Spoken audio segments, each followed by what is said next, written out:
ना जे वो भी बदल जाते तो उन्होंने वे उन्होंने जिहड़ा फिर मुनाफिक ही कोई नहीं है। बाबा जी तो वो सन वेख लो मरते मजैद वो सन जेड़े वेख लो एक लत्तां तो मजबूर हो के भी उन्हें खत्मे नबूवत का पारा दिता। यह शेर लीडर होना चाहिए जो साडा शेर लीडर सी। ये नकली शेर ने जेड़े ठुस हो गए ने जेड़े मुल्क ही छड़ के नस गए। मेरे हल्के थोड़े दिन पहलों 4-5 दिन पहलों अफजल खोखर गया उन्हें कहा जी मैं सड़क बनानी है वो तो मेरे हल्के गंदे अंडे बचे सू। उन्हें कहा जेड़े धोखे तुम दे बैठे जे हुण तुहाडे धोखियां च नहीं आना। 70 साल हो गए ने इन्हां दुनिया नूं लुटदियां नूं। कदी ये जिहड़ियां ने ये लोग बिरयानी दे जेड़े वेचदे ने उन्हां लोकां नूं ये समझ जाना चाहिए। 70 साल हो गए ने खांदियां नूं लुटदियां नूं। हुण भी देखो ये जिहड़ा 420 रुपए दे ये सैन गंजा कर गया शहबाज शरीफ। इहदे तो बचो। एडे जालम को हो ही नहीं सकता जिन्ने जालम ने। गरीब दे घर चूल्हा नहीं जलता पिया ये भैन चोद किते किते सैन दूसरा उस तो बाद जेड़े बिल ने इतने को बिल आ रहे ने गरीब दे घर रोटी नहीं जल्दी पकदी भी ते ये बिल्लां दे बारे ये बिल पाई जांदे ने इन्होंने कदी किसी गरीब के बारे नहीं सोचा। कदी किसी गरीब के बारे सोचा। और बाल साध रिजवी है जिन्ना जाके कराची तो लॉन्ग मार्च शुरू किया। लीडर होवे ना ऐसा बब्बर शेर होवे ना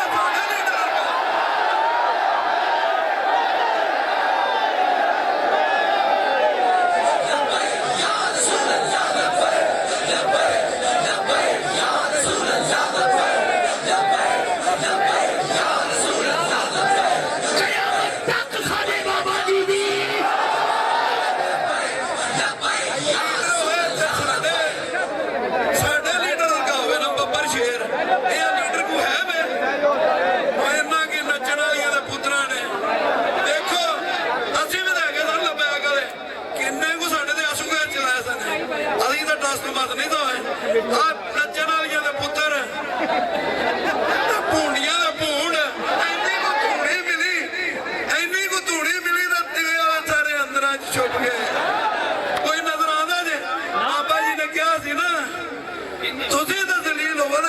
नस्लां दलील हो जाती। 27 साढ़े शहीद किए सन ना अज वेख लो भूंडी तो भूंड को लभदा जी ते ना ही जिन्हें खत्मे नबूवत ते डाका मारिया ना ही इन्हें ही लभना जी। कराने पाक जलाए गए इन्होंने हुक्मराना तिकरा बयान तिकरा ना दिता। ये बहुत जुतियां पालिश करने वाले की बयान देन जी।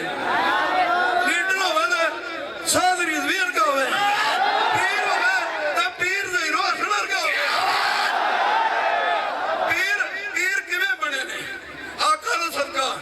वली किवें बने ने आका दा सदका ते जिन्ना खत्मे नबूवत नहीं पारा देना निरियां ही पीड़ा ने। वो पीर नहीं जेगे पीर भी ओनू ही मान लो जेड़ा खत्मे नबूवत दा पारा देंदा ना वो ही पीर जे। जेड़ा आका दा गुलाम है ना वो ही पीर है।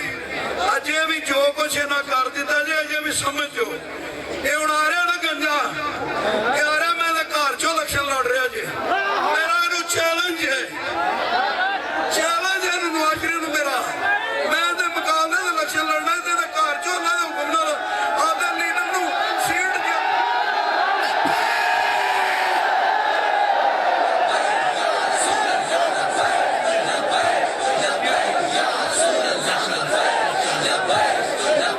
कयामत तक साडे बाबा जी दी।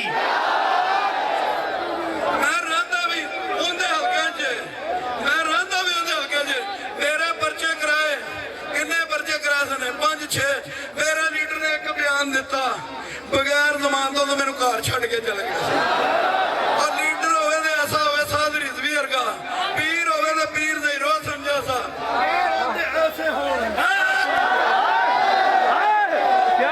क्या बात वो केड़े पीर जे जिन्हां दे पिछे लागे जे हथ जोड़ दिओ या पीरां नूं सलाम कर दिओ माफी मंग लो या पीरां तो जिन्हां खत्मे नबूवत नहीं ना पारा देना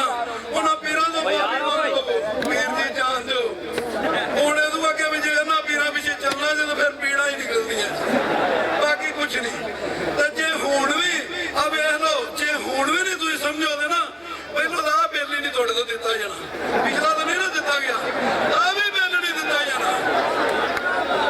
ਅੱਜ ਵੀ ਸਮਝ ਲਓ, ਅੱਜ ਵੀ ਸਮਝ ਲਓ, ਲੀਡਰ ਹੋਵੇ ਤੇ ਐਸਾ ਹੋਵੇ ਇਹਦੇ ਪਿੱਛੇ ਲੱਗ ਜਾਓ। ਸਾਧ ਭਾਈ ਨਿਕਲੇ ਕਰਾਚੀ ਤੋਂ, ਇਹ ਆਂਦੇ ਨੇ ਜੀ ਇਹ ਜਿਹੜੇ ਨੂਨ ਲੀਗ ਵਾਲੇ ਤੇ PTI ਵਾਲੇ, ਉਹ ਜੀ ਉਧਰੋਂ ਕਿਹੜਾ ਮੁਲਕ ਸੀ, ਉੱਥੋਂ ਜੀ ਉਹ ਜਿਹੜਾ ਜਹਾਜ਼ ਆ ਗਿਆ, ਹੁਣ ਜਹਾਜ਼ ਹੋਰ ਮੰਗਾ ਲਓ, ਜਹਾਜ਼ ਸਾਧ ਲਓ ਦਵਾ। ਉਹ ਲੀਡਰ ਹੋਵੇ ਤੇ ਉਹਨੇ ਤਾਂ 25 ਰੁਪਏ ਘਟਾ ਦਿੱਤਾ, ਤੁਹਾਨੂੰ ਫੇਰ ਵੀ ਨਹੀਂ ਲੋਕਾਂ ਨੂੰ ਅਕਲ ਆਈ, ਉਹ ਤੁਹਾਨੂੰ ਕਿਦੋਂ ਆਣੀ ਹੈ? ਲੀਡਰ ਇੱਕ ਹੀ ਮੰਨ ਲਓ, ਜੇ ਤਾਂ ਕੋਈ ਭੁੱਖਾ ਸੌ ਗਿਆ, ਸਾਡਾ ਲੀਡਰ ਇਹ ਹੈ ਨਾ ਅੱਲਾ ਦੇ ਹੁਕਮ ਨਾਲ, ਅਸੀਂ ਆਪਦੇ ਸਿਰ ਤੇ ਚੁੱਕ ਕੇ ਹਰ ਘਰ ਘਰ ਨਾ ਗਏ ਵੀ ਕੋਈ ਭੁੱਖਾ ਸੁੱਤਾ ਤਾਂ ਉਹਨੂੰ ਭੁੱਖਾ ਸੌਣ ਨਹੀਂ ਅੱਲਾ ਦੇ ਹੁਕਮ ਨਾਲ ਰੋਟੀ ਖਵਾ ਕੇ ਛੱਡਾਂ। ਹੱਥ ਜੋੜ ਕੇ ਮਾਫੀ ਮੰਗ ਲਓ, ਮਾਫੀ ਮੰਗ ਲਓ। ਇਹ ਨੂਨ ਲੀਗ ਵੀ ਇਹ ਜਿਹੜੇ ਆਕਾ ਦੇ ਗੁਸਤਾਖ ਨੇ, ਇਹ ਕਿਵੇਂ ਲੀਡਰ ਬਣ ਸਕਦੇ ਨੇ? ਜਿਹੜੇ ਸੋਹਣੇ ਦੇ ਗੁਸਤਾਖ ਨੇ ਉਹ ਕਿਵੇਂ ਲੀਡਰ ਬਣ ਸਕਦੇ? ਉਹ ਸਾਡਾ ਨਬੀ, ਉਹ ਨਬੀ ਜਿਸ ਉਮਤ ਵਾਸਤੇ ਰੋ ਦੁਆਵਾਂ ਮੰਗੀਆਂ, ਦਾੜੀ ਮੁਬਾਰਕ ਆਪਦੀ ਪੇਨ ਲੈਣ, ਉਹ ਇਹ ਉਮਤ ਕੀ ਵੀ ਕਰਦੀ ਹੈ? ਸਾਡੇ ਬਾਪ ਦੇ ਕੋਈ ਕਾਰਟੂਨ ਬਣਾ ਕੇ ਲੈ, ਅਸੀਂ ਉਹਨੂੰ ਕਵਾਂਦੇ ਨੂੰ ਚੀਰ ਕੇ ਰੱਖਦੇ ਹੋ, ਤੇ ਜਦੋਂ ਆਕਾ ਦੀ ਗੱਲ ਹੋਵੇ ਮੌਲਵੀਆਂ ਦਾ ਕੰਮ ਹੈ, ਤੁਸੀਂ ਕਿ ਮੁਸਲਮਾਨ ਨਹੀਂ? ਆਪਾਂ ਕਿਤੇ ਕਹਿੰਦਾ ਦਾ ਪੁੱਤਰ ਵੀ ਅਸੀਂ ਨਹੀਂ ਮੁਸਲਮਾਨ। ਸਾਨੂੰ ਪਹਿਲਾਂ ਡਰਨਾ ਚਾਹੀਦਾ ਤੇ ਫਿਰ ਲੀਡਰ ਹੋਵੇ ਰਿਜ਼ਵੀ ਵਰਗਾ ਹੋਵੇ। ਮੈਂ ਤਾਂ ਅਦਨਾ ਜਾਂ ਐਡਾ ਕੋ ਖਾਦਮ ਦਾ ਰਿਜ਼ਵੀ ਦਾ ਲੀਡਰ ਹਾਂ, ਬੱਚਾ ਉਹਨਾਂ ਦਾ, ਪਰ ਇਨਸ਼ਾਅੱਲਾ ਤਾਲਾ ਮੇਰੀ ਜ਼ਿੰਦਗੀ ਰਹੀ, ਮੇਰੇ ਨਾਲ ਜਿੰਨੇ ਮਰਜ਼ੀ ਬੱਚੇ ਦੇ ਦੇਣ, ਮੈਂ ਇਹਨਾਂ ਤੋਂ ਟਸਤਮਸ ਹੋਇਆ ਤਾਂ ਨਹੀਂ। ਮੇਰੇ ਬੇਟੇ ਅੰਦਰ, ਮੇਰਾ ਪੁੱਤਰ ਅੰਦਰ, ਮੇਰੇ ਗਨਮੈਨ ਅੰਦਰ, ਮੇਰੇ ਸਾਈ ਅੰਦਰ 100 ਮੱਝ ਸੀ, ਉਹ ਭੈਣ ਜੋ ਭੁੱਖਾ ਨਾ